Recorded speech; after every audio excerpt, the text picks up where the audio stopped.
que vamos a presentar hoy día es el tema del abdomen agudo. Es un diagnóstico sindrómico. Eso es llevar al paciente al servicio de emergencia de los hospitales. Y tiene esta denominación de abdomen agudo porque la molestia que padece es un dolor abdominal de reciente inicio, ¿sí? Que no se compara con nada que antes le haya ocurrido al paciente y que lo mueve a acudir a un servicio de emergencia hospitalario. Pero muchas veces llegan estos pacientes, en la estadística de nuestro hospital es más o menos 30 de cada 100. ¿Sí? Estos 30 que llegan no terminan en el quirófano, solo el 10%. Entonces estamos hablando de 3 pacientes que ingresan con abdomen agudo de emergencia terminan en quirófano. ¿Sí? Mínimo 3 casos, máximo 6. O sea, entre el 10 al 20%. Los otros 24 no necesitan tratamiento quirúrgico. Y en ese grupo encontramos aquellos pacientes que tienen problemas de índole clínica, pero que se manifiestan con dolor abdominal, como vamos a ir viendo en la presentación. ¿Sí? Entonces, es una agresión al compartimento peritoneal. Hay una fisiopatología intraabdominal sistémica. El diagnóstico tiene que ser temprano, porque si nos demoramos mucho, puede ser contraproducente para el paciente, puede terminar falleciendo. Como aviso su compañero, ha ingresado con trauma por arma de fuego, impostergable, y también por gastritis. Inflamada en la vesícula, causa dolor abdominal agudo y también puede generar problemas, serios problemas, que podría llevar al paciente a la muerte. Una hernia también puede llevar al paciente a la muerte cuando genera obstrucción, cuando se estrangula, cuando se perfora, genera estos problemas. Entonces, como ya hemos visto, el abdomen agudo, cuando entra, no todo termina operando, solo entre el 10 al 20%. ¿Y cuáles son las causas más frecuentes? La número 1 es lo que van a ver aquí. Vamos a tener clase de aquí, de apendicitis, ¿cierto? ¿Cierto, delegado? Hoy día en la clase de apendicitis, el polvo más. Esa es la causa más frecuente con la cual se opera un paciente en el servicio de emergencia. Porque cuando van por consultorio de forma ambulatoria, son todos los motivos más frecuentes que llevan al paciente por consultorio externo. Uno es la limpieza vesicular y 2, las hernias externas. Hablo de consultorio externo. De emergencia, número 1, apendicitis. Apendicitis. ¿Sí? ¿Sí estuve dando trabajo en la apendicitis? Sí, doctor, esa misma. ¿Sí figuras en esa lista? Sí, quisiera hacer por resistencia. ¿Qué dice como? ¿Qué da su nombre delegado por aquí? Bueno, apendicitis número 1. ¿Sí? Número 2, obstrucción intestinal. ¿Sí? Y que lleva al paciente también que termine con intervención quirúrgica. ¿Sí? Y bien, ahí ustedes pueden ver un gráfico con las causas más frecuentes del abdomen agudo. Pero hay un detalle. No todas las causas que ustedes ven en pantalla son del aparato digestivo. ¿Sí? Dicho de otra forma, cuando el paciente viene con abdomen agudo, necesariamente vamos a tener al cirujano general de frente a resolver este problema quirúrgico, ¿no? Porque también tenemos otras causas, como son el embarazo ectópico roto. ¿Es un abdomen agudo? Sí, pero es la índole de trabajo de ginecólogo. ¿Sí? El urólogo también acude acá cuando hay un cálculo que erosiona la pelvis renal y genera un abdomen agudo quirúrgico. La resolución urológica. Si viene un aneurisma de aorta abdominal y ¿sí? Se rompe, viene el cirujano cardiovascular y es un abdomen agudo que requiere la participación del cirujano cardiovascular. Entonces, no todos los abdomenes agudos requieren la presencia del cirujano general. Sino también acá tenemos involucrado al urólogo, al ginecólogo, al cirujano cardiovascular. Pero pues sí, la gran mayoría son problemas del aparato digestivo, como ustedes pueden ver ahí en pantalla. ¿Sí? Nosotros también encontramos cuadros dolorosos abdominales o las regiones topográficas que ustedes ya conocen, que seguramente alguna vez han visto en sus textos de anatomía. Entonces, si te afecta el hipocondrio derecho, lo más frecuente es que tengas una patología biliar. Si te afecta la fosa ilíaca derecha, lo más frecuente es que tengas un cuadro appendicular. ¿Sí? Si te afecta el mesogástreo, lo más frecuente es que tengas problemas obstructivos. Si es la fosa ilíaca izquierda, probablemente lo más frecuente es que sea un problema digarticular, que tenga que ver con el colon sigmoides. Si te afecta el epigastrio, probablemente es una enfermedad ulceropéptica. ¿Sí? Y así sucesivamente. Este es otro punto importante de tener en cuenta. ¿Sí? Causas no quirúrgicas. O sea, está el dolor en el abdomen, pero no es quirúrgico. No es quirúrgico y a veces se convierte en todo un reto. ¿Sí? Hay causas endocrinológicas, hematológicas, ¿no? O intoxicación por algunos metales pesados o algunos fármacos, ¿no? Como lo vemos ahí en pantalla. Causas quirúrgicas que tienen que ver con obstrucción, que tienen que ver con isquemia, que tienen que ver con infección, que tienen que ver con perforación, que tienen que ver con hemorragia. Y como podrán darse cuenta, estamos citando a uno de sus libros texto, que es el SAMES. Entonces lo revisas, ¿sabes? Ese puntito. ¿Sí? Bien. Si hablamos de causas infecciosas, número 1, apendicitis. ¿Sí? Número 2, colicistitis. Número 3, diverticulitis. Ojo, causas infecciosas. Porque, dicho sea de paso, de todas las causas quirúrgicas que están ahí como abdomen agudo, las infecciosas son las más frecuentes. Son las más frecuentes. ¿Sí? De todo ese universo, las más frecuentes son las infecciosas. Y si hay obstructivas, sí. En un segundo lugar están las obstructivas. Si el paciente ha tenido una cirugía previa, ¿cuál será la etiología más frecuente? ¿Cuál? No, se ha operado antes. Heridas y adherencias. ¿Sí? Obstructivas. Si ha tenido cirugía previa, heridas y adherencias. Si no ha tenido cirugía previa, hernias externas. ¿Sí? Sobre todo esas que salen con más frecuencia en la región inguinal. No hay control. Bien. Las otras son causas menos frecuentes, pero que también están ahí en lista. Ahí tenemos. Esta es otra forma de estudiar las patologías que hay dentro de la cavidad abdominal. Acá lo dividen por órgano.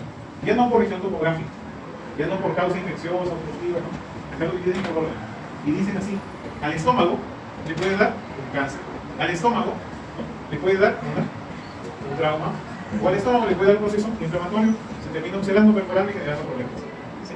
Pero lo mismo le puede ocurrir al colon. Al colon le da cáncer, al colon lo traumatiza, al colon le da inflamación y se convierte en una diverticulitis complicada que se termina perforando.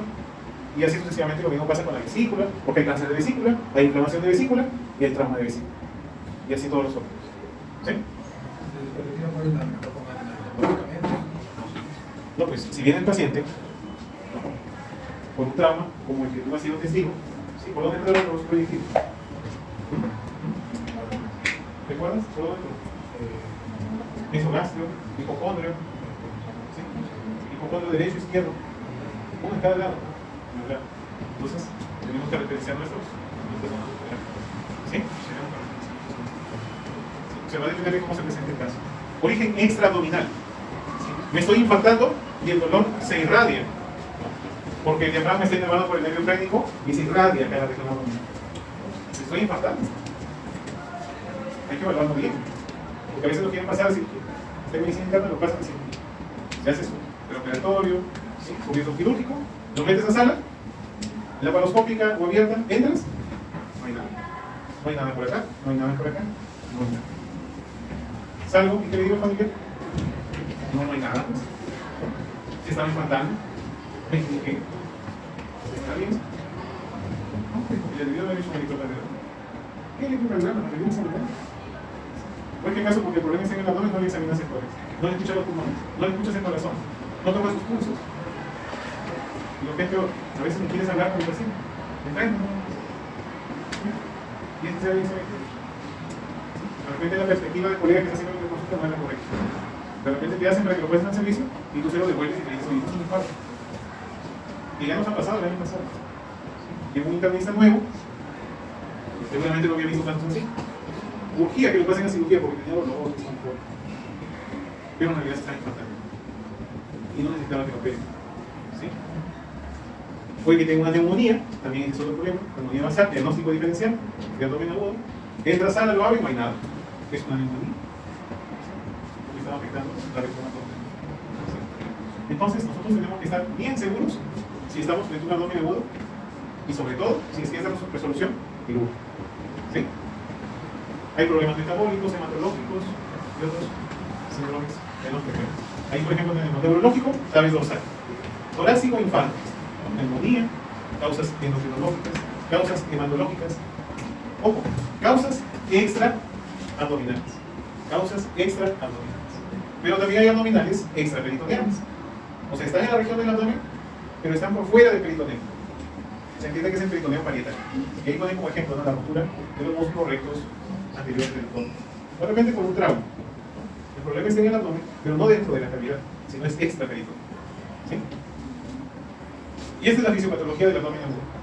Entonces, si tú te aprendes el cuadrito, ya está ahí, en enfoque claro. ¿Cuál es el mensaje acá? El mensaje es primero de que hay una fase de ataque. En la fase de ataque nosotros tenemos causas peritoníticas, traumáticas, obstructivas, vasculares, diversas causas. Las más frecuentes, ¿cuáles son? Las peritoníticas. ¿Por qué? ¿Te acuerdas de la apendicitis? ¿Sí? Se termina perforando en su último estadio y causa peritonitis. Esa es la más frecuente. ¿Sí? Esa es la más frecuente. Por lo menos en nuestra realidad. Es lo más frecuente. ¿Sí? Y el promedio global dice que también es lo más frecuente. Pero hay algunos países que son violentos, donde la causa peritonítica no es la primera opción, sino es la causa traumática. En esos lugares la primera opción es la causa traumática. ¿Sí? Honduras, Guatemala, las favelas de Brasil, el Callao. ¿Sí? O sea, tienes que saber a dónde estás para ahora. ¿Sí? Me voy a a Cajamarca, Hospital Regional de Cajamarca. ¿Sí? Ahí más me llega problemas obstructivos por bulbo y causas peritoneumas. Reciben 2 a 3 bulbos diarios. ¿Sí? Por las condiciones, la dieta, la genética del paciente. Y también tenemos pacientes con abdominales agudos vasculares, con esas isquemias mesentéricas. ¿Sí? Oye, si estoy en un hospital donde 8 de cada 10 pacientes que atiendo son ancianos, la probabilidad que me llegue un problema vascular por isquemia mesentérica, porque ese paciente está mal del corazón, está fibrilando y está liberando trombos que van al mesenterio, es alta. Probablemente esta sea mi primera posibilidad. ¿Sí? Entonces ahí tenemos la fase de ataque. Ahí está la fase de ataque. Luego, ¿qué pasa? Viene la fase de respuesta inflamatoria local. O sea, ya tengo el problema instalado y se instala y se desencadena la fase de respuesta inflamatoria local. Que todos la tenemos, todos nosotros la tenemos. ¿Cuál es nuestro primer defensor en la cavidad abdominal? Que nos enseñaron en ciencias básicas. ¿Sí? Cuando una vez leyeron la con la ¿sí? ¿Quién se acuerda de esos libros? ¿Lo hemos leído alguna vez? ¿Cuál es nuestro primer defensor? ¿El hígado? ¿En la cavidad peritoneal? Ese epífilo, esa grasa que tenemos ahí, que parece un mantel que está colgando, que cubre nuestros intestinos, el epífilo, es nuestro primer defensor. ¿Por qué? Porque si la apéndice se está perforando, el epífilo va y la abraza, la envuelve, para que no se derrame el contenido. Lamentablemente no la envuelve solita la apéndice, la envuelve junto con su vecindario, la envuelve junto con el hilo terminal, la envuelve junto con el cielo, y si es mujer la envuelve junto con la trompa, con el ovario y todo ese paquete. ¿Y ese paquete cómo se llama? Plastron. ¿Sí? Plastron. ¿Y si se afecta la vesícula? Ocurre lo mismo. Envuelve la vesícula, envuelve el ácido hepático del colon, envuelve al duodeno, envuelve parte del estómago, y forma otro plano. Está dicho de otra forma, si se está lesionando mi apéndice, mi vesícula, mi estómago, mi intestino delgado, mi colon, se forman los plastrones. Sino que el más famoso es el apendicular, ¿no? Pero también hay plastrón vesicular, hay plastrón tibular, hay plastrón ileal, hay plastrón colónico, hay plastrón gástrico, etc. ¿Y ese mecanismo de defensa cómo se llama? Aplastronamiento. O también le llaman localización y secuestra. O sea, localiza el problema y secuestra la estructura y todo su vecindario a través del aumento mayor del epífilo. ¿Sí? Todos nosotros tenemos esa respuesta. Salvo que tenga cáncer, salvo que tenga alguna enfermedad como VIH, por ejemplo, salvo que tenga lupus, sea un diabético insulino dependiente, o sea inmunodeprimido. ¿Sí? Ahí sí, por más que trata, no agarra nada de epífilo, ni se mueve. Entonces, si yo entiendo eso, voy a poder comprender por qué a las emergencias, no sé si ustedes lo han visto, que llegan pacientitos, tiempo de enfermedad de apendicitis, otros 15 días. Entonces, ya miran, no se mueve. 15 días de apendicitis, está bien. O sea, está todo adentro aplastonado, sellado, aislado. ¿Sí? Nosotros hemos tenido casos con 30 días, apendicitis de 30 días. Bien. ¿Sí? Claro, obviamente es un paciente que viene de una zona muy alejada, baja escolaridad, no tiene acceso a servicios de salud, ¿no? Hay dificultad económica, pero está aguantando, ¿no? Su organismo sumamente inmunocompetente. Y también hemos visto pacientitos, ¿no? Que sí nos llaman poderosamente la atención. Tiempo de enfermedad, 8 horas. ¿No? Paciente de la ciudad, 8 horas, pero parece el hombre que se está muriendo. Uy, ¿y no tiene defensas? Pídele serológicos, pídele todo. Porque este paciente tiene algo, o tendrá cáncer. Porque como 8 horas parece que se está muriendo por una apendicitis. ¿Sí se entiende? Mira, solo el cuadrito no dice eso. ¿Es el único mecanismo de defensa? No. También tenemos líquido peritoneal adentro. ¿Sí? Que también ese librito, ¿alguna vez lo ha leído? ¿Sí? ¿Cuánto tenemos de líquido peritoneal? Niño, ¿cuánto tenemos de líquido peritoneal? Roja de aquí. ¿Sí? ¿Cómo pide? Carrasco. ¿Cuánto tenemos? ¿No? Ustedes, luego Javi. No. ¿Lo pedido cuál es? La cherry. ¿Vale? Tenemos de 0.5 a 1 mililitros por kilo. Sí. Y ese líquido está en constante movimiento, ¿no? Como si tuviéramos una lavadora ya. ¿Sí? Y está moviéndose, está circulando. Y si cae una gotita sucia ahí del apéndice que se perfora, el líquido va a la limpia, ¿no? Como si tuviéramos un limpiador en ese momento. Y está ahí. Y también la otra respuesta, el otro mecanismo, es la fibrina que se instala. ¿Por qué? Porque son convocados macrófagos, ¿sí? Para que limpie esa zona, los neutrófilos. También, por ejemplo, cuando entramos y vemos ahí un problema, la fibrina nos orienta. Porque tú entras a la cavidad de sangre, ¿dónde está el problema? A la fibrina te orienta. Sigue la fibrina y llegarás al problema. Luego tenemos una fase de respuesta inflamatoria sistémica. O sea, la enfermedad ya pudo más que los mecanismos de defensa, tenemos una fase de respuesta inflamatoria sistémica. Entonces, el paciente hace CIRS, el paciente entra a la sepsis, ¿sí? Y cuando ya no puede más, llegamos a la fase 4, a la de fracaso, a la de falla multiorgánica, donde hay falla hematológica, hay falla hepática, hay falla respiratoria, hay falla hemodinámica, hay falla neurológica, hay falla renal. ¿Y qué sigue? Se muere el paciente. Este es el camino que sigue. Y en especial los dos últimos es lo que sigue a cualquier enfermedad. ¿Sí? Acá especialmente en la quirúrgica. ¿Sí? Entonces, ¿sí se entiende eso? ¿Sí? Bien. Les digo esto, un ejemplo. Acá, sus 4 compañeros operados de apendicitis. Los 4 operados de apendicitis. Ahí. Ahí. Sí, un poquito. ¿Nos pueden dar un aire?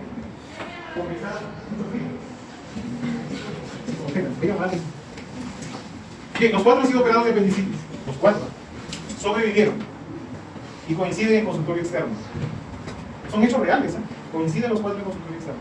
Siempre se establece el diálogo. ¿De qué te operaron? ¿De apéndice? Porque así dice el paciente. Solo de apendicitis de operar. ¿De qué te podría ir a visitar? De apéndice, ¿eh? Ahí, de apéndice, ¿sí? De apéndice, ¿sí? De apéndice. Así empieza el diálogo. Los 4 son operados de apendicitis. Y luego empiezan a buscar diferencias. ¿Sí? ¿Cuánto tiempo estuviste en el hospital? Entonces, tienen en cuenta que lo operaron hoy y al día siguiente se fue de algo. Y la gente es tan curiosa, como puede ser otra cosa, y dice, ay, ¿tu corte fue grande o chiquito? Se levanta, muestra su abdomen, y ¿por dónde te sacan la peli? No, me hicieron la laparoscópica. O sea, ni se notan sus cicatrices. Y encima al día siguiente se fue de alta. De la mañana. ¿Tenía cis? Sí, tenía cis. Ella, diferente en la historia. Fíjate que a mí no me hicieron una laparoscópica. Con corte me hicieron. Pero me hicieron un corte acá al costadito. Fíjate. Se me infectó la herida. Me tuve que quedar 2 o 3 días. Al 4º día me fui de alta. ¿Sí? Luego viene la historia de ella. No a mí. Me abrieron en medio. Y me dejaron un tren. Y no me quedé 10 días. Y luego viene la historia desgarradora de él. Me abrieron de punta a punta sin fopúdica. Dicen que me encontraron 2 litros de pus. Me contaron que fui a la UCI, no me acuerdo. Pero 45 días después me dieron de alta. Todavía enseña su cicatriz. Acá dice nota, el día pequeñito, el día un poquito más grande, pero con el dreno. Y los 4 son operados de apendicitis. ¿Sí? Entonces, ¿cuáles son mis conclusiones? Si sé el cuadrito, yo saco mis conclusiones. Si en el cuadrito no lo sé, yo voy a pensar lo que piensan ellos. ¿Qué puede pensar él? Lo primero que me van a preguntar, amigo, ¿quién te operó? Ese es el peor que digo. Porque lo operado lo mandaron a la UCI y está 45 días. ¿Sí? ¿Cierto? ¿Y el mejor quién es? Acá. Porque somos solo 24 horas. Se fue y ni se nota. Pero es así. Si yo no sé este cuadrito, yo así lo puedo interpretar. Bueno. ¿Sí? Mira, se congela. No rápido. Deposito ahí. Sobrado me la idea para ti. Si entendí el cuadro, puedo entender esta situación. ¿Sí? Entonces su compañero va a pedir Soto. A Soto el problema o lo cogió acá o lo cogió acá. Porque Soto tuvo 6 horas de enfermedad y no aguantó más. Se fue a una clínica, se fue al hospital y llegó. No tenía ni 12 horas Soto. Y encontraron todo favorable para que se haga laparoscópica, tiempo operatorio cortito, alta precoz, hizo 0, dolor, casi nada. ¿Sí? Ella no. ¿Sí? Ella estuvo por lo menos 36 horas, 48 horas. Hubo demoras, ¿no? ¿Por qué existen las demoras? Por diferentes factores. Acá su compañera, 3 días. Hasta debe dejar. Y de repente ella ya estaba por acá. Y su compañero sí, de zona alejada, baja escolaridad, lo que suele ocurrir en las zonas del campo, 10, 15 soles diarios para él y para toda su familia. O sea, que se movilice en la ciudad, imposible. ¿Sí? Aparte no hay un establecimiento de salud cerca. Ahí el problema lo cogió acá. O sea, él estaba a punto de morirse. Se operó, fue a la UCI le dio el soporte para las 6 disfunciones y respondió. Respondió al ventilador mecánico, respondió a la diálisis, respondió a los vasopresores, respondió a las plaquetas que le transfundieron, respondió al plano fresco congelado que le transfundieron, a todo. Y 45 días después salió. ¿Sí? Probablemente su juventud lo ayudó. Probablemente el hecho de que no tenga otra comorbilidad lo ayudó. Y salió. Porque si entra a la UCI un anciano, difícilmente sale. ¿Sí? Bien. ¿No se entiende? ¿Sí? Y lo mismo ocurre con cada patología. Nosotros, antes de operar al paciente, con toda la información de la historia clínica, más la información de los exámenes de apoyo diagnóstico, más los estudios de imágenes, podemos prever lo que le va a ocurrir a ellos. Lo podemos prever.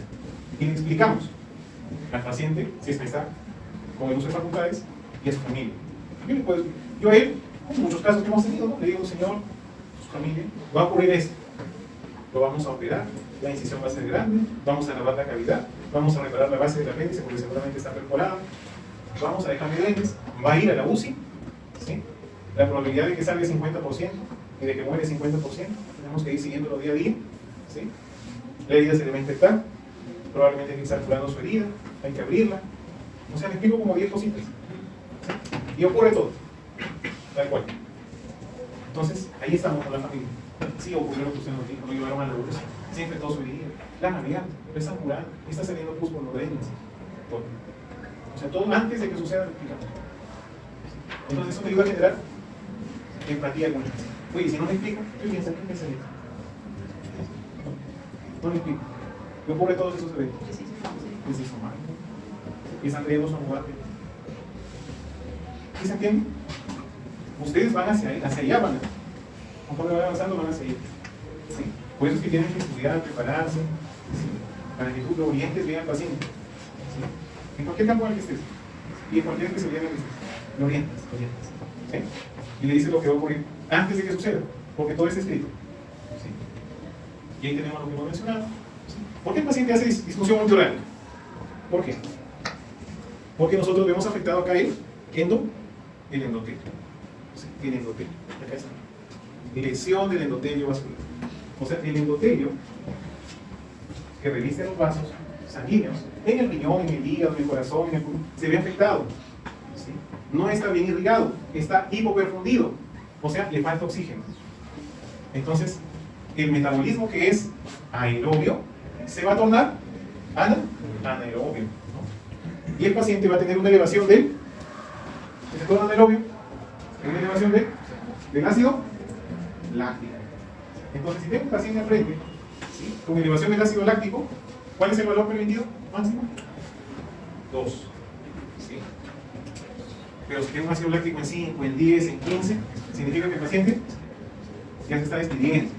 Ya se está despidiendo.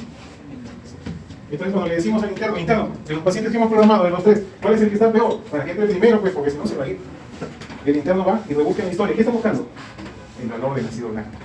Porque el interno ya leyó. O sea, ya se sabe este cuadrito.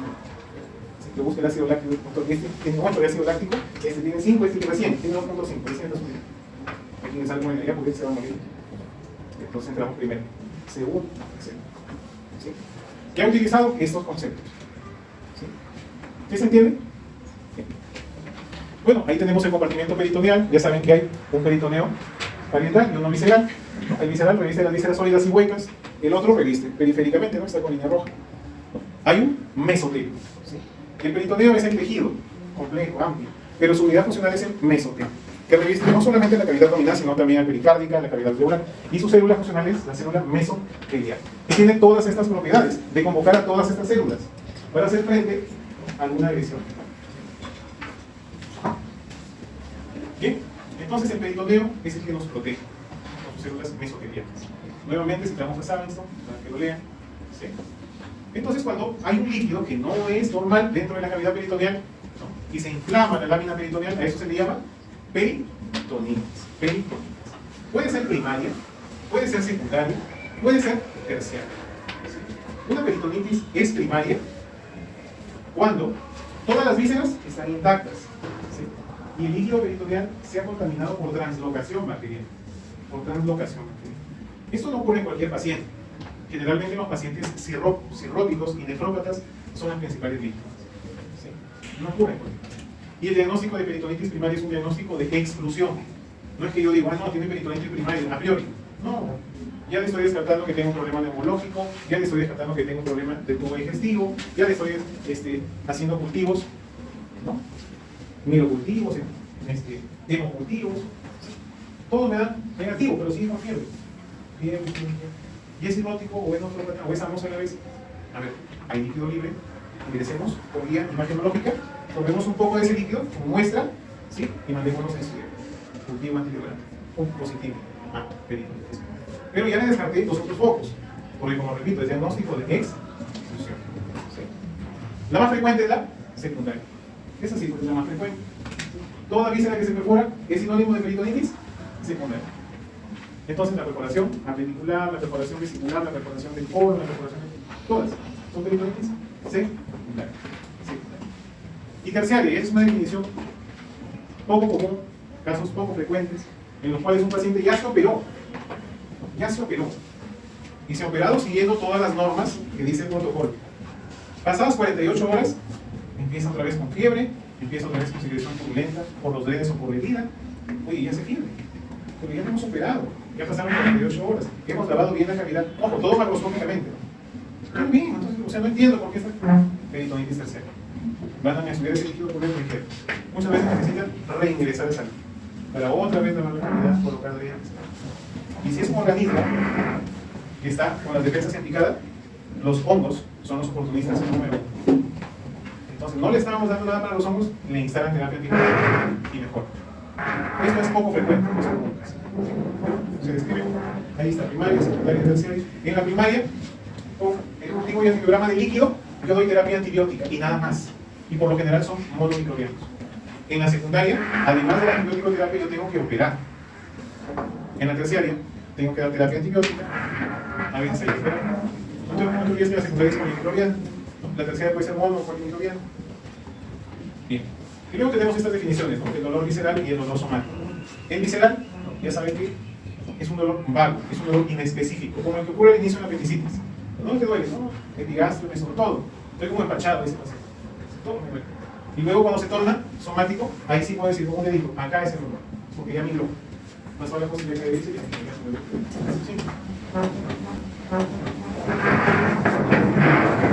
Hay un dolor referido, como por ejemplo en la vesícula, del cólico, pero duele atrás, debajo del escape. ¿Sí? O como al varón cuando le da el cólico nefrítico porque una piedrita se movió su vía urinaria. ¿Sí? Está por acá en la piedrita, todo, pero se refiere hacia la zona testicular. Parece que le metieron una aguja al testículo. No lo refiere.